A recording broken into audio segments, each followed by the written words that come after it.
আমাকে যদি আজকে জিজ্ঞেস করা হয় তোমার জীবনের সবচেয়ে বড় শক্তি কি ছিল, আমি জানি না অন্য কে কি বলবে। আমি নিশ্চিত করে তোমাদের বলতে পারি, আমি যে কোনো জায়গায় বলবো, যে কোনো পরিস্থিতিতে বলবো, আমার জীবনের সবচেয়ে বড় শক্তি ছিল আমার মায়ের দোয়া।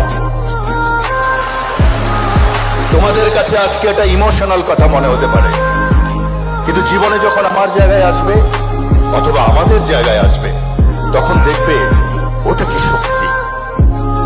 আমি দুটো গল্প বলবো আজকে এখানে, একটি আমার মায়ের গল্প আর কি অন্য একটি মায়ের গল্প। আমার মার কোনো কিছু হলে আমি বলতাম, পায়ের নিচে শুয়ে বলতাম আমার গায়ের উপর একটা পা রাখো তো, আর আমাকে একটা ফু দাও। তো আমার জীবন এখনো ফুয়ের মধ্যেই চলছে। আমি যখন ম্যাট্রিক পরীক্ষা দেই আগের রাতে, আমার অনেক জ্বর, অনেক জ্বর, 104 ডিগ্রি হবে। আমি সকালবেলা উঠে বললাম, মা আমি